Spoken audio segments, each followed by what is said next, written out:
नमस्कार। ऑनलाइन संस्कृत शिक्षण कार्य में आपका स्वागत है। मैं डॉक्टर चंद्रमोहन शर्मा, प्रवक्ता संस्कृत, जवाहरलाल नेहरू स्मृति इंटर कॉलेज, रवापुरी सटेली, मुजफ्फरपुर। प्यारे बच्चों, आज हम कक्षा 12 संस्कृत रघुवंश महाकाव्य द्वितीय सर्ग के 59 से 61 तक के श्लोकों का अध्ययन करेंगे।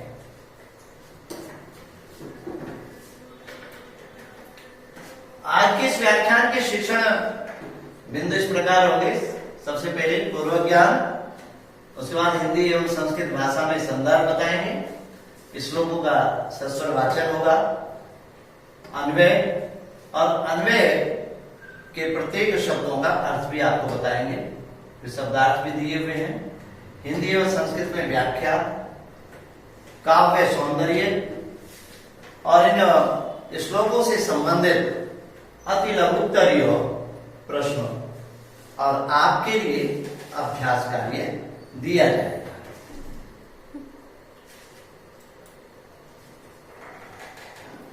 प्यारे बच्चों, इससे पूर्व के श्लोकों में आपने अध्ययन किया कि राजा दिलीप सिंह के सामने यह प्रस्ताव रखता है कि तुम मेरे शरीर से अपनी भूख मिटा करके इस गाय को छोड़ो,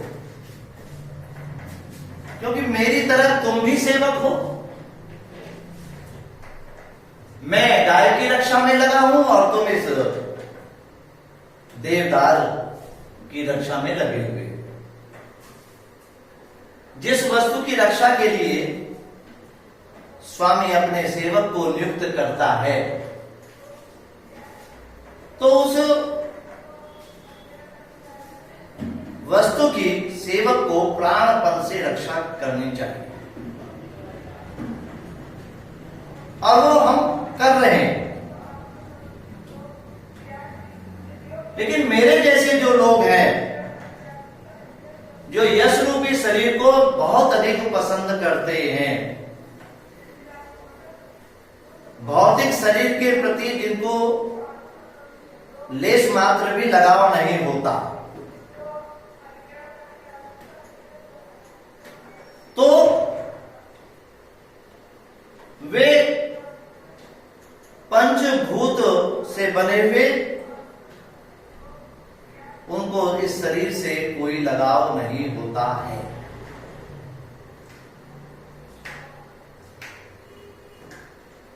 अगर तुम मुझे खाकर मेरे यश की रक्षा करो, क्योंकि मैं यश शरीर को ही ज्यादा चाहता हूं। फिर कहा गया कि विद्वानों ने कहा है, बातचीत करते हुए संबंध बन जाता है।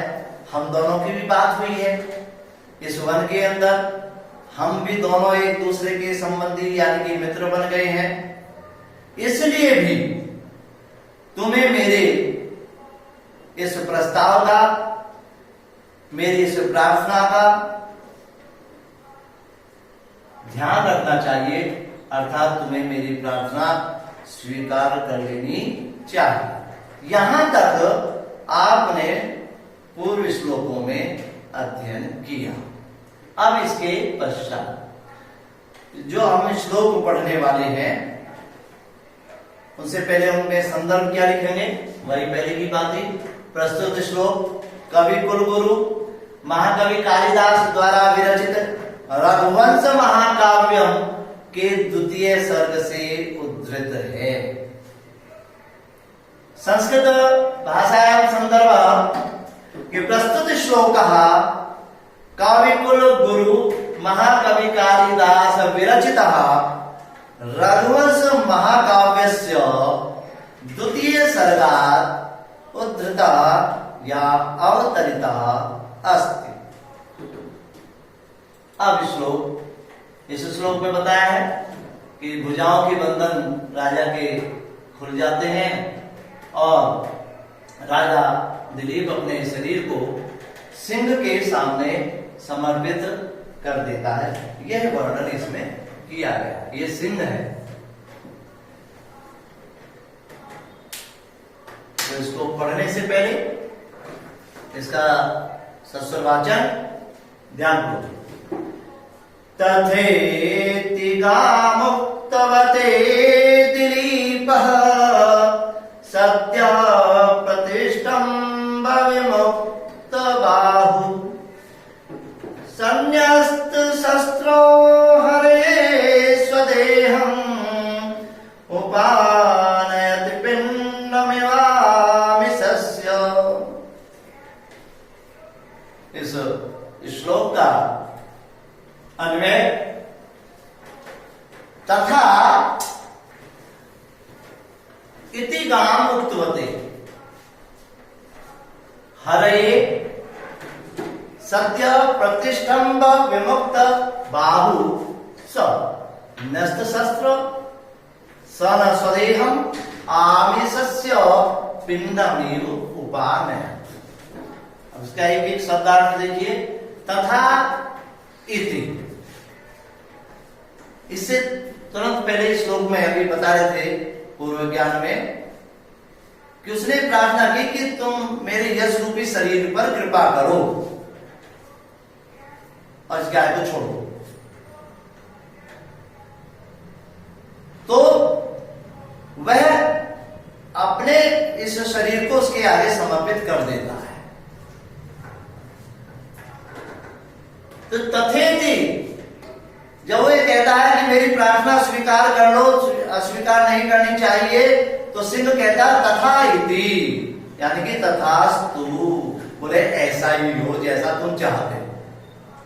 कि तथा इति, कि ऐसा ही हो। गाम उक्तवते हरे सद्य, ये जो तथा इति ऐसी गाम वाणी को, यहां पर गाम का तात्पर्य वाणी वचन, वाणी को उक्तवते कहने वाले हरे सिंह के लिए सद्य शीघ्र, कि सिंह के ऐसा कहने पर, उक्तवते का मतलब है कहने पर, कि तथा इति, कि तथास्तु अर्थात ऐसा ही हो जैसा तुम कह रहे हो, जैसा तुम चाहते हो। इस वाणी के कहने पर, सिंह के द्वारा इस वाणी के कहने पर सद्य प्रतिष्ठम्ब विमुक्त बाहु, तो सद्य शीघ्र ही क्या हो गया? प्रतिष्ठम्ब विमुक्त बाहु, जो प्रतिष्ठ जो बंधन था मुक्त हो गया बाहु भुजाओं का। जो बाहें, जो भुजाएं, जो हाथ उसके जो है चिपके हुए थे वो खुल गए, तो उसके बंधन खुल गए हाथों के। जब हाथों के बंधन खुल गए तो क्या कहा? सह, उसने, ये श्लोक में नहीं है, वाक्य पूर्ति के लिए आया है। स अर्थात दिलीप, न्यस्त शस्त्र, हथियारों को रख दिया, हथियारों को रखते हुए सन हुए स्वदेहम, अपने शरीर को आमिषस्य पिंडमेव उपानयत, आमिषस्य मांस के पिंडम, पिंड के समान, लोथड़े के समान, उपानयत समर्पित कर दिया। शाब्दिक अर्थ हुआ तथा इति ऐसा ही हो, ऐसा उक्तवते हरे, शिव जी उसके सिंह के ऐसा कहे जाने पर, कहते ही सिंह के ऐसा कहते ही तुरंत उसके हाथों की भुजाओं के बंधन खुल गए और उसने अपने शस्त्रों को दूर रखते हुए अपने देह को, अपने शरीर को उस सिंह के सामने कैसा रख दिया? मांस पिंड में हो, आमिष से पिंड में हो, अपने मांस के पिंड के समान, मांस के लोथड़े के समान समर्पित कर दिया। यहाँ पर भी शब्दार्थ भी दिए हुए हैं, इनको भी आप देखेंगे। भगवान शंकर के अनुचर सिंह ने राजा दिलीप से कहा कि ऐसा ही हो, अर्थात जैसा आप चाहते हैं वैसा ही सही। जब इतना कहा तो सिंह के ऐसा कहते ही तुरंत राजा की भुजा का बंधन खुल गया। तो राजा ने क्या करा? उसने अपने शस्त्रों को त्याग दिया, उठा करके एक तरफ रख दिया और सिंह के सामने अपना शरीर मांस के लोथड़े के समान अर्पित कर दिया। अर्थात सिंह के सामने ऐसे समर्पित कर दिया जैसे कोई मांस का लोथड़ा किसी हिंसक प्राणी के सामने समर्पित कर दिया जाता है। ये इसकी हिंदी व्याख्या है। संस्कृत व्याख्या में राज्ञो कथनम श्रुत्वा सिंहः कथयत्। राजा के कथन को सुनकर सिंह ने कहा, यथा भवान कथयति, जैसा आप कहते हैं, तथैव भविष्यति, वैसा ही हो, वैसा ही हो। तस्मिन् एव काले, जब उसने कहा तो उसी समय, तस्मिन् एव, उसी समय कहते ही राजा दिलीपः शस्त्रम त्यक्त्वा, राजा दिलीप शस्त्र का त्याग करके सिंहाय, सिंह के लिए, सिंह के सामने स्वशरीरम, अपना शरीर, मांस पिंडमेव, मांस के पिंड के समान, मांस के लोथड़े के समान समर्पित कर दिया। ये संस्कृत व्याख्या हुई। अब इससे अगला श्लोक, इसमें जैसे वो अपने आप को समर्पित करता है तो तुरंत वह इंतजार करता है, प्रतीक्षा करता है कि कब सिंह उस पर आक्रमण करे। लेकिन होता क्या है, उसके ऊपर फूलों की वर्षा हो जाती है। तो यहां विद्याधरों द्वारा पुष्प वर्षा का वर्णन इस श्लोक में किया है। पहले वाचन, तस्मिन् क्षणे पालयितुः प्रजानाम् उत्पश्यता सिंहनिपातमुग्रम् अवाङ्मुखस्योपरि पुष्पवृष्टिः पपात विद्याधरहस्तमुक्त्वा, पपात विद्याधरहस्तमुक्ता।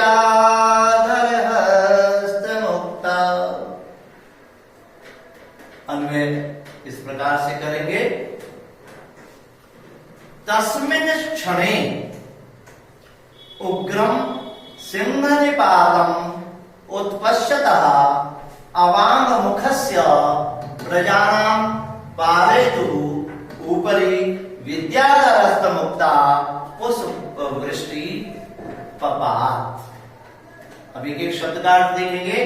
तस्मिन् क्षणे, उसी क्षण, उसी समय, उग्रम, उग्र जो भयानक था, सिंहनिपातम, सिंह के आक्रमण की, सिंह के आक्रमण की उत्पश्यता, प्रतीक्षा करते हुए, अवांग मुखस्य, नीचे मुख किए हुए, अवांग मुखस्य, नीचे मुख किए हुए, प्रजानां पालयतु, प्रजा का पालन करने वाले के, अर्थात राजा दिलीप के ऊपरी, ऊपर, विद्याधर हस्त मुक्ता, विद्याधरों के हाथों से मुक्ता छोड़ी गई, पुष्प वृष्टि पपात, फूलों की वर्षा हुई। पपात मीन्स गिरी, अर्थात हुई। तो उसी क्षण, साथी करते, उसी क्षण भयानक सिंह के आक्रमण की प्रतीक्षा करते हुए, नीचे मुख किए हुए, प्रजा का पालन करने वाले राजा दिलीप के ऊपर विद्याधरों ने प्रसन्न होकर के हस्त मुक्ता, उनके विद्याधरों के हाथों से छूटी हुई पुष्प वर्षा हुई, अर्थात विद्याधरों ने फूलों की वर्षा की। शब्दार्थ भी यहां पर दिए हैं, एक एक शब्द का अर्थ। अब इसकी हम हिंदी व्याख्या,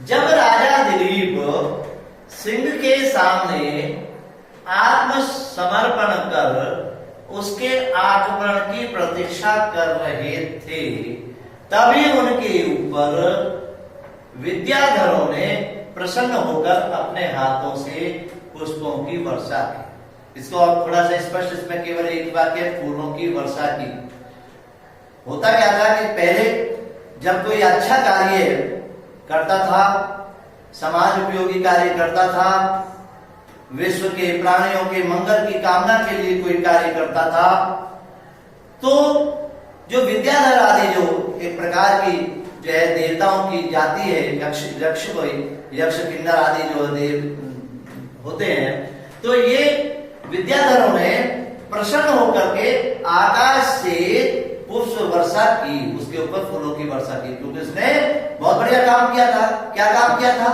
कि गाय की रक्षा के लिए अपना शरीर अर्पित वह उसने कर दिया था। तो ऐसे जिससे प्रसन्न होकर के विद्याधरों ने अपने हाथों से राजा के ऊपर फूलों की वर्षा की। संस्कृत व्याख्या, इसका संस्कृत अनुवाद ऐसे कर सकते हैं कि तस्मिन् समय भयानकम सिंहम निपातम, भयानक सिंह के आक्रमण की उत्प्रेक्षमाणा, उत्प्रेक्षमाणा का मतलब प्रतीक्षा करते हुए के, नीचे प्रतीक्षा करते हुए राजा के अधोमुखस्य, नीचे मुख किए हुए राजा के प्रजापति, प्रजाओं के पालन करने वाले दिलीप के ऊपर विद्याधराणाम हस्तेभ्यो, विद्याधरों के हाथों से छूटी हुई पुष्प वृष्टि हुई, फूलों की वर्षा हुई। ये भी बहुत सरल भाषा में इसकी व्याख्या यहाँ पर देने का प्रयास किया। अब अगला श्लोक, इस श्लोक में नंदिनी राजा से मनुष्यवाणी में उठने के लिए बोलती है। तो पहले वाचन करेंगे पूर्व की भांति। उत्तिष्ठ वत्सेत्यमृतायमानम् वचो निशम्योत्थितम् उत्थितासन् तदर्श राजा जननीं स्वां मां दामग्रता प्रस्रवणीं न सिंहम्।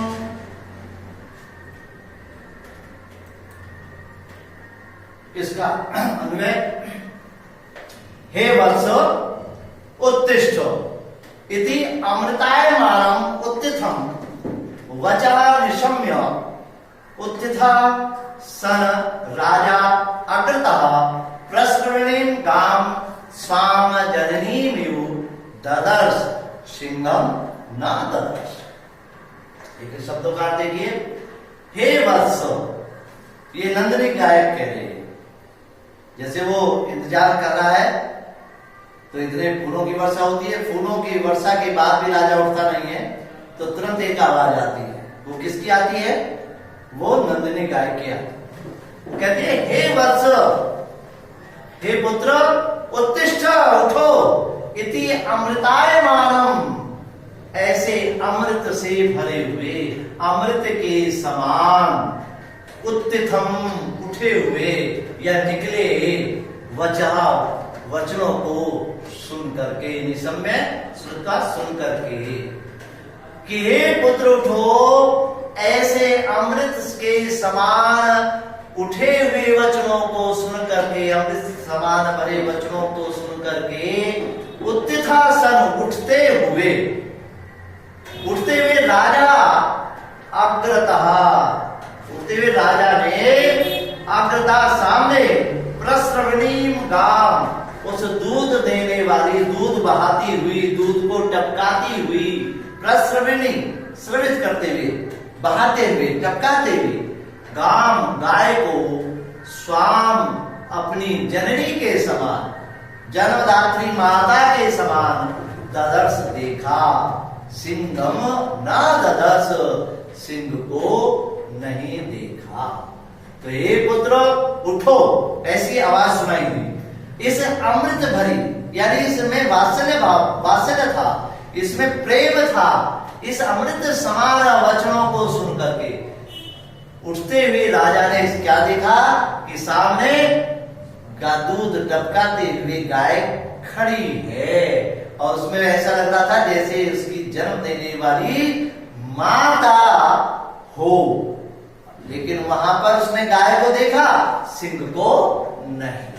तो ये इसका शाब्दिक अर्थ बताया, कुछ शब्द यहां पर दिए, आगे इसकी हिंदी व्याख्या और कैसे स्पष्ट करेंगे। विद्याधरों द्वारा फूलों की वर्षा किए जाने पर भी राजा नीचे मुख किए हुए सिंह के आक्रमण की प्रतीक्षा कर रहा था। उस समय एक आवाज आई, क्या, हे पुत्र उठो। ऐसे अमृत भरे वचन सुनाई दिए, जिसे सुनकर राजा उठा और उठते हुए उसने अपनी माता के समान दूध टपकाती हुई नंदिनी गाय को देखा। उसने देखा कि ये तो गाय खड़ी है, ये जो आवाज आ रही है ये तो इस गाय की आवाज है, और गाय का जो वात्सल्य है, प्रेम उमड़ रहा है, उसके थनों से दूध टपक रहा है।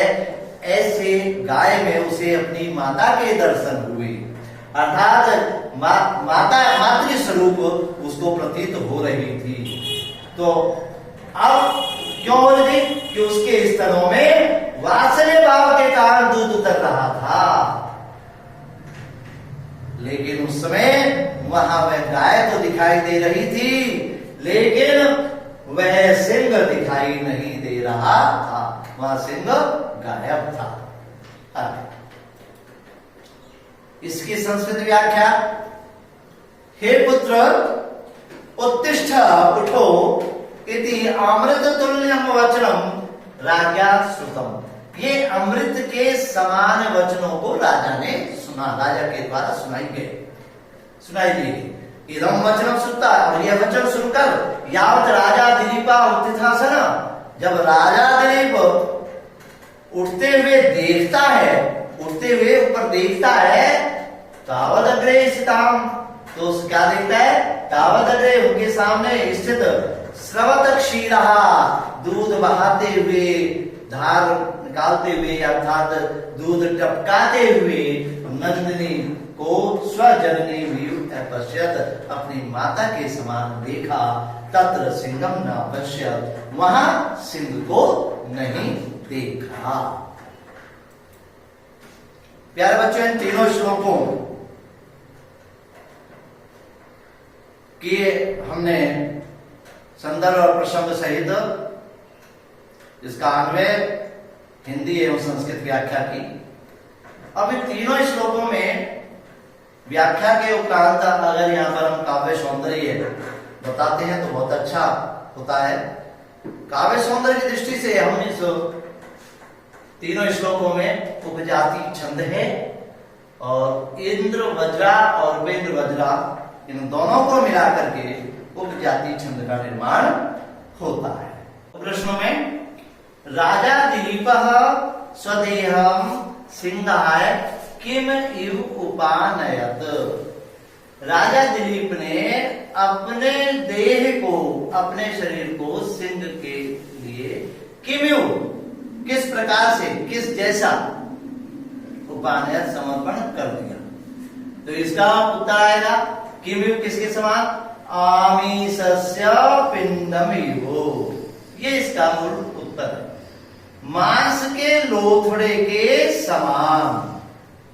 तो राजा दिलीपा न्यस्त शस्त्र स्वदेहम सिंहाय आमीसस्य पिंडमिव, आमीसस्य पिंडमिव, ये इसका उत्तर है उपाय। इस प्रकार दूसरा प्रश्न है, प्रजानां पालयतु परि विद्यालय हस्तमुक्ता का प्रपात, प्रजा का पालन करने वाले के ऊपर, अर्थात राजा दिलीप के ऊपर, विद्याधर हस्त मुक्ता, विद्याधरों के हाथों से छोड़ी गई, का प्रपात, क्या गिरी, क्या हुई, तो क्या पुष्पवृष्टि, पुष्प वर्षा, तो अत्र पुष्पवृष्टि एवं पुष्पवृष्टि इसका सही उत्तर होगा। विद्याधर हस्त मुक्ता पुष्पवृष्टि कुत्र प्रपात। अब जो प्रश्न पूछा था पहले, इसको इसी प्रकार से भी, दूसरे प्रकार से भी पूछा जा सकता है। ये उदाहरण आपके सामने रख रहा हूं कि विद्याधर हस्त मुक्ता, वहां पूछा था का, वहां पुष्पवृष्टि हुई। अब इस प्रश्न को ऐसे भी पूछा सकता है कि विद्याधर हस्त मुक्ता पुष्पवृष्टि कुत्र प्रपात, विद्याधरों के द्वारा फूलों की जो वर्षा की गई थी, फूलों की वर्षा गिरी, वो कहां पर गिरी, कहां पर हुई, तो आएगा दिलीपस्य उपरि नृपस्य उपरि, तो राजा दिलीप के ऊपर, ये सही इसका उत्तर होगा। इसी प्रकार आगे, राजा प्रस्रविणीम गाम काम इव ददर्श। राजा ने दूध टपकाती हुई गाय को काम एवं किसके समान ददर्श देखा। किसके समान देखा? जब उसने देखा दूध टपका रही है और करुणा भरी वाणी उसने सुनी तो कैसा लगा हो? जैसे कोई वात्सल्यमयी माता, जन्म देने वाली माता होती है, तो उसे माता के समान उसको देखा। काम इव किसके समान? जननीम इव। जो उत्तर है उसी भक्ति वचन में देना है। काम जननीम, जननी के समान देखा। इस प्रकार अन्य प्रश्नों का भी अभ्यास आप कर सकते हैं। अब तीनों श्लोकों का अन्वय, उनके शब्दार्थ, हिंदी संस्कृत व्याख्या आपको बताई। अब है आपकी बात। अब आपके लिए गृह कार्य, अभ्यास कार्य वो यह है कि श्लोकों की आपको संदर्भ और प्रसंग सहित हिंदी व्याख्या करनी है और प्रसंग संदर्भ सहित संस्कृत व्याख्या। और जो प्रश्न पर अभी यहाँ पर चर्चा हुई उन प्रश्नों को भी आप उत्तर सहित अपनी पुस्तिका में लिखेंगे और जो श्लोकों का वाचन हमने किया आप भी उसी प्रकार से अभ्यास करेंगे। तो अंत में प्यारे बच्चों, घर पर रहते ही आप अपने इस शिक्षण कार्य को करते रहिए। घर से बाहर मत जाइए। अगर घर से बाहर आपको आवश्यक रूप से जाना है तो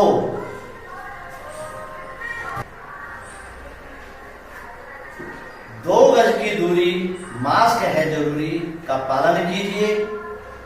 बार बार हाथ धोने की प्रवृत्ति बनाए रखिए। घर में रहें, स्वस्थ रहें, अपना और अपने बड़ों का भी ख्याल रखिए। आज के व्याख्यान में बस इतना ही।